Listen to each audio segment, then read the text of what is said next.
If you're approaching retirement or you've already retired, let me tell you something I wish more people understood. Retirement isn't the end of your life. Here's my first piece of advice. It's the beginning of a season where you finally have the freedom to decide what your life is going to be about. For decades, you've probably lived according to a schedule. You had a job to get to, bills to pay, children to raise, responsibilities to handle, and people who needed you. Then one day, the alarm stops going off. And strangely enough, having all that freedom can feel a little uncomfortable. Because when your career disappears, you can suddenly find yourself asking, who am I now? Don't make retirement about doing nothing. Make it about doing what matters. Rest is good. Sleeping in is wonderful. Taking a Tuesday afternoon nap because you can? Absolutely. But human beings need purpose. You need something to wake up for. Maybe that's your grandchildren. Maybe it's gardening. Maybe it's volunteering. Maybe it's restoring old furniture, traveling, fishing, writing, teaching, serving at church, or simply becoming the person you never had time to become. Your purpose doesn't have to make money. It just needs to make your life meaningful. My second piece of advice is this: don't wait until you're retired to start enjoying your life. A lot of people spend decades saying, I'll do that when I retire. I'll travel when I retire. I'll spend more time with my spouse when I retire. I'll visit my friends when I retire. I'll take care of myself when I retire. But here's the problem. None of us are promised that retirement will come exactly the way we imagine it.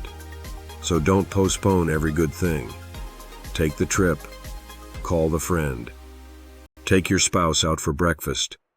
Sit in the backyard and watch the sunset. Take pictures. Make memories. You don't need to spend thousands of dollars to have a beautiful life. Sometimes the best memories are incredibly ordinary. And here's something else I want you to remember. Protect your relationships. As you get older, you'll realize that your relationships are worth far more than most of the things you spent your life working for. Don't let pride keep you from calling someone. Don't hold a grudge for 20 years over something that won't matter 20 years from now.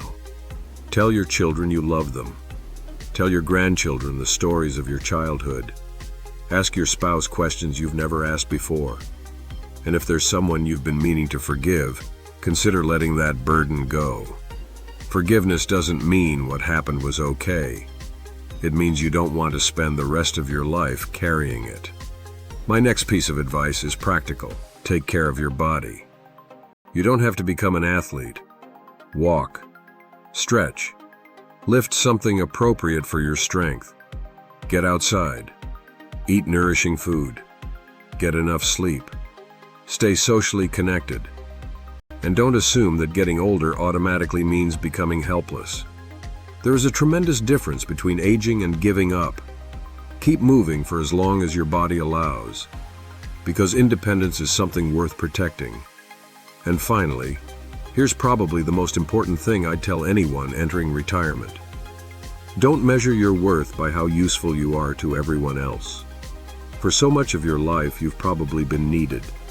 You were someone's employee, someone's parent, someone's spouse, someone's caregiver, someone's provider. And suddenly, you may have fewer people asking things from you. That can feel strange, but your value was never determined by how many people needed something from you. You have value simply because you are here. You still have things to learn, people to love, stories to tell, places to see, and perhaps most importantly, wisdom to pass down. So don't look at retirement as the closing chapter.